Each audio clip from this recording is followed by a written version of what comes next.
কারণ ভগবানের জন্য যারা ভিখারি হয় তাদের অন্তিম সময় আমার ভগবান তাদেরকে কোনোদিন চরণ ছাড়া করে না।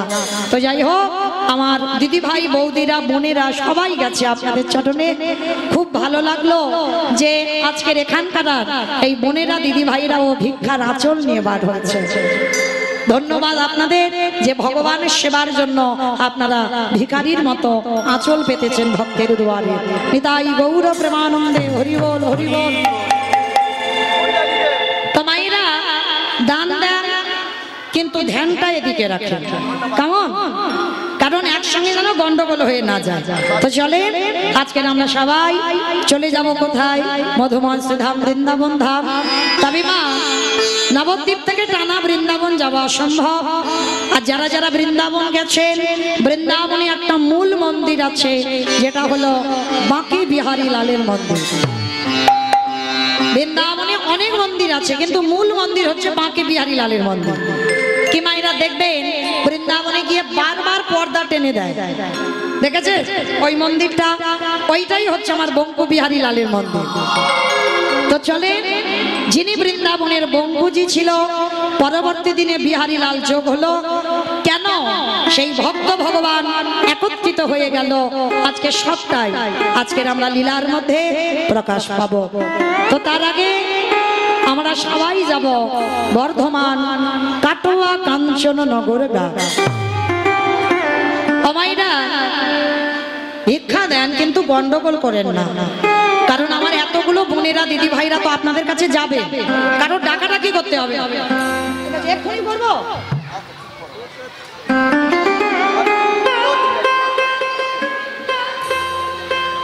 হরি বল। একটু আসতে, একটু শান্ত হয়ে বসেন, কেমন? বর্ধমান কাটোয়া কাঞ্চননগর গ্রাম। আর এই বর্ধমান কাটোয়া কাঞ্চননগরে আজকে আমরা লীলা আস্বাদন করব বৃন্দাবনের মাটিতে বঙ্কু বিহারী লাল। তাই কাটোয়া কাঞ্চননগরে এক জনম দুঃখী মা বাস করতেন, যার নাম ছিল মায়াবতী ঘোষ। আমাইরা একটু মন দেবেন, কেমন? একটু মন দেন। এতক্ষণ যেমন শান্ত হয়ে বসেছিলেন ঠিক সেইভাবে শান্ত হয়ে যান। আর তো বেশিক্ষণ নয়, আর 1 ঘন্টা একটু শান্ত হবে। এই কাটোয়া কাঞ্চননগরে এক মা ছিলেন, যার নাম হলো মায়াবতী ঘোষ। আর তার স্বামীর নাম ছিল দ্বিজ ঘোষ। এরা স্বামী স্ত্রী মাধুকরী করে বেড়ায়।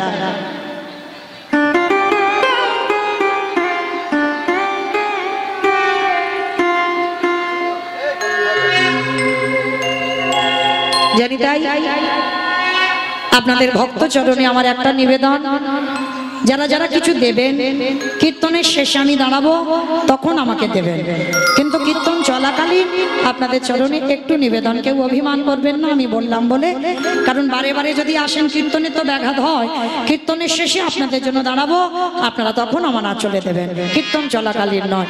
নিতাই গৌর প্রেমানন্দে হরি বল হরি বল। তো আজকে এই দ্বিজ ঘোষ আর মায়াবতী ঘোষ দুই স্বামী স্ত্রী নগরে নগরে মাধুকরী করে, নগরে নগরে ভিক্ষা করে আজকের এসে দাঁড়িয়েছে কোথায়? আমার মায়াবতী জীবনে কোনোদিন স্বামীর কাছে কিচ্ছু চাই। আজকের প্রথম স্বামীর দুটো চরণ ধরে বলছে, স্বামী ছোট্টবেলা থেকে গোবিন্দ সেবা করেছি, ছোট্টবেলা থেকে গোবিন্দ ভজনা করেছি, জীবনে কোনোদিন কিছু চাইনি তোমার কাছে। তবে আজ আমি তোমার কাছে একটা জিনিস চাইব, তুমি দেবে? কি গো মায়া, কি চাও তুমি আমার কাছে? আস্তে আস্তে আস্তে আস্তে কি চাও তুমি আমার কাছে? মায়াবতী বলে বলেন, শোনো স্বামী, আমি তোমার কাছে একটাই বস্তু চাই।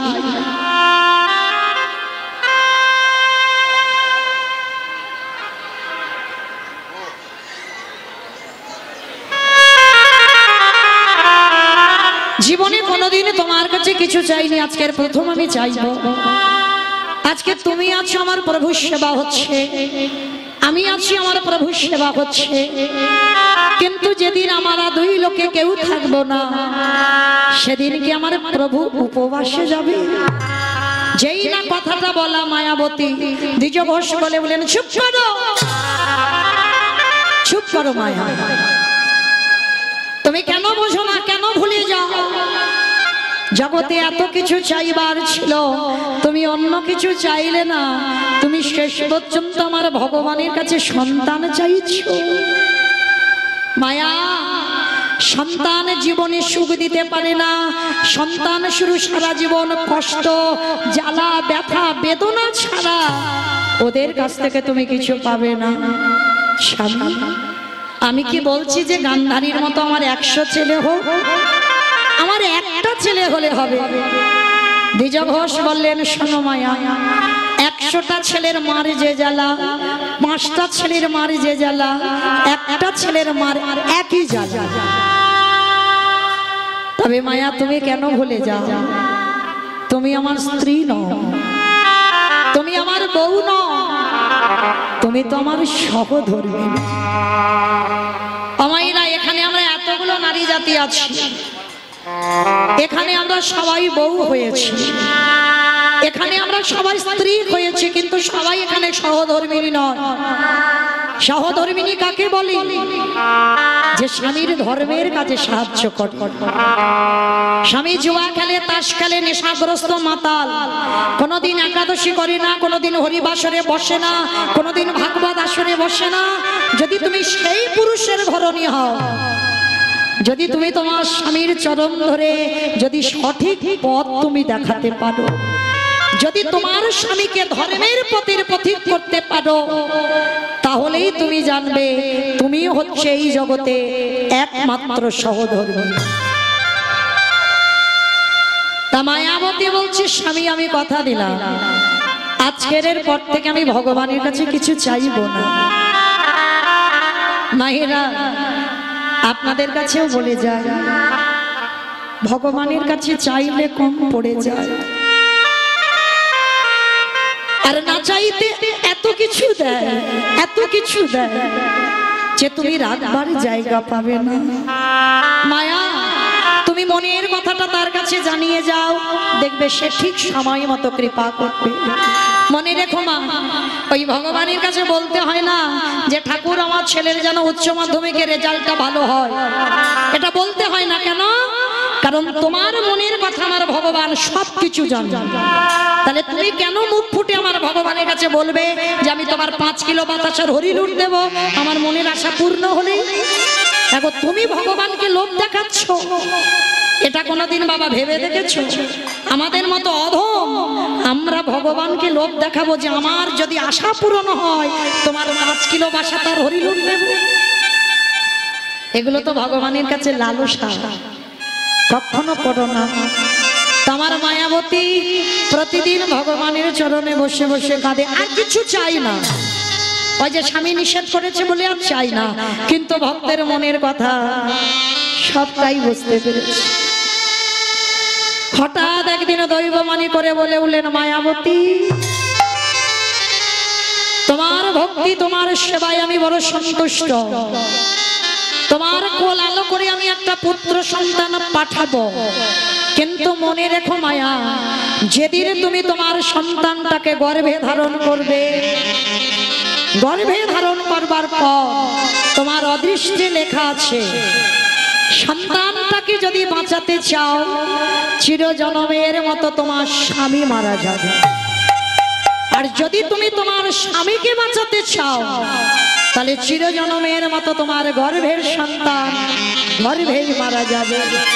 চিৎকার করে বলে উঠল, দয়াময়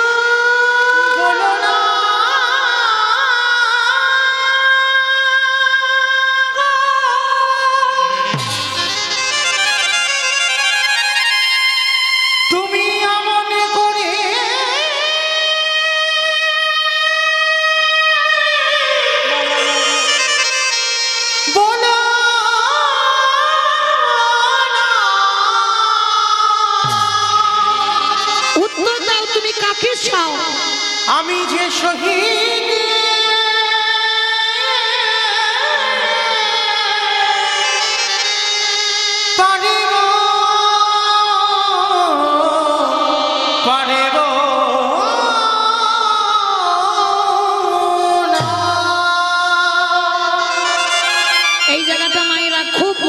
শুনবে নারী জীবনে প্রত্যেকটা নারী জীবনে তিনটেই প্রধান তার সংসার তার স্বামী তার সন্তান আচ্ছা বলো তোমার সংসারের কথা বাদ দিলাম স্বামীকে বেশি ভালোবাসো না সন্তানকে বেশি ভালোবাসো ভেবে বলবে কিন্তু ছেলেকে বেশি ভালোবাসো না স্বামীকে বেশি ভালোবাসো মানে ছেলে পাবার পর বলো বলো বলতে পারতে ছেলেকে একজন মা বললো ছেলে আর কেউ দুজনকে দুজনকে ওটা মন রাখা কথা হচ্ছে আর কেউ বলতে পারবে স্বামীকে কেউ বলছে স্বামী কেউ বলছে ছেলে কেউ বলছে দুজনকে কিন্তু একটাই সিদ্ধান্ত আসা যাচ্ছে না কেন বাবা আর সবাই চুপচাপ আছে কেন যেন হয়তো স্বামী তার কোথাও বসে আছে সে কিন্তু দেখতে পাচ্ছে যে আমার বউটা কি বলে আমি দেখবো যদি একবার বলে আমি ছেলে ভালোবাসি তো কালকে থেকে মৌমিতার কীর্তন শোনার ব্যবস্থা হয়ে যাবে হরিবাসরে তুমি বসে বসে বললে তুমি ছেলে ভালোবাসি কিন্তু মা মনে রেখো এখানে এতগুলো আমরা মা আছি আমিও একজন মা বেশিরভাগ মা বলবে আমি আমার সন্তানকেই ভালোবাসি তবে একটা কথা মা যে স্বামী ভালোবাসি না তো না স্বামী যদি 19 হয় সন্তান কিন্তু 20 হবে একটু বেশি হবে কেন যে মা 10 দিন 10 মাস গর্ভের যাতনাটা পেয়েছে সে মা জানবে এর বেদনাটা কত কিন্তু মায়াবতী এখনো ছেলের জন্ম দেয়নি ভগবান শুধু বলল বলো তুমি কাকে চাও ছেলেকে না স্বামীকে এক বাক্যে মায়াবতী বলেছিল আমি আমার স্বামীকে নয় তুমি আমার সন্তানটাকে বাঁচিয়ে দাও ভগবান দৈববাণী করলো মায়া তুমি তখন ছেলেটার জন্ম দাওনি তার আগে তুমি তোমার ছেলেটাকে চাইছো কেন দয়াময় আমি সন্তান চেয়েছি তো আমার জন্য নয় আমার স্বামীর জন্য নয় আমি তোমার সেবার জন্য সন্তান তাহলে তোমার সেবার জন্য যদি আমার সারা জীবন বৈধব্য জ্বালা পেতে হয় আমি হাসতে হাসতে রাজি দয়াময় আমি যেন সারা জীবন ওই বৈধব্য জ্বালা পেয়ে এটুকু তো জানবো যে আমার ছেলেটা তোমার সেবার লাগবে ভগবান দৈববাণী করে বললেন তথাস্তু তাই হবে তবে মায়াবতী তোমার স্বামীকে ততদিন তুমি বেঁধে রাখবে যতদিন তোমার গর্ভটা তুমি লুকাতে পারবে আর যেদিন তোমার গর্ভটা প্রকাশ পাবে সেই দিনই তোমার স্বামীর মৃত্যু হবে বলেন মায়েরা একটা নারী জীবনে কত বড় কঠিন পরীক্ষা যেদিন থেকে মা অনুমান করেছে সন্তানের জননী কাউকে কিছু বলে না শুধু কিছু খায় না ঘুমায় না নিরজনে বসে বসে কাঁদে কিন্তু মা জাতি কতদিন গর্ভ লুকাবে 5 মাস তারপরে তো প্রকাশ পাবে হঠাৎ একদিন দ্বিজ ঘোষ ভর দুপুর বেলা বলল মায়াবতী মায়াবতী এত আনন্দের কথা তুমি আমার একবারও বলার প্রয়োজন মনে করলে না কেন তুমি আমায় বললে না স্বামী বলে যাচ্ছে আর এদিকে দ্বিজ ঘোষ ঢুকরে ঢুকরে হরি বল মায়াবতী কাঁদছে আর ওই কাঁদতে কাঁদতে দ্বিজ ঘোষ প্রশ্ন করলো মায়া সত্যি করে বলো না তোমার কি হয়েছে তুমি কেন কাঁদছো কি হয়েছে তোমার মায়াবতী আর থাকতে পারলো না স্বামী তুমি তোমার এই গর্ভে সন্তানের কথা জেনে গেলে মানে আজই দৈব দুর্ঘটনায় তোমার মৃত্যু হয়ে যাবে কথাটা বলা শেষ হঠাৎ অজানা জ্বর এসে দ্বিজ ঘোষের শরীরে প্রবেশ করলো হঠাৎ বুকের যন্ত্রণা এত অসহ্য যন্ত্রণা এত বুকের যন্ত্রণা হচ্ছে আর সহ্য করতে পারছে না চিৎকার করে বলে বলেন মায়াবতী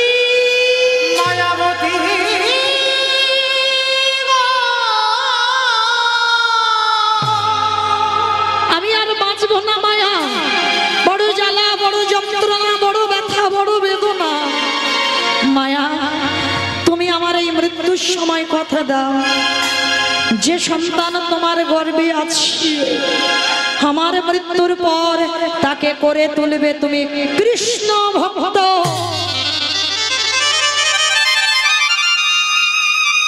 কথাটা বলে দ্বিজ ঘোষের মৃত্যু হয়ে গেল। পাগলিনী হয়ে গেল মায়াবতী মা, স্বামীর মরা মাথাটা নিয়ে কাঁদছে। গ্রামের লোকজনেরা খবর পেয়ে গেল যে স্বামী মারা গেছে, দ্বিজ ঘোষ মারা গেছে। পাগলের মতো ছুটতে ছুটতে আসছে। ডাক দিয়েছিল মায়াবতী, তুই হলি দ্বিচারিণী, তুই হলি কলঙ্কিনী, তুই হলি অসতী। তোর গর্ভের পাপের কথা শুনেই তো তোর স্বামী মারা গেল। বেরিয়ে যা, আজকের রাত্রিবেলা তুই আমাদের গ্রাম থেকে বেরিয়ে যাবি। ও মায়েরা, সন্তান ভালোবাসি বলে এই নয় যে স্বামী ভালোবাসি না। এই জীবনে যতদিন তোমার মাথাতে ছাতাটা আছে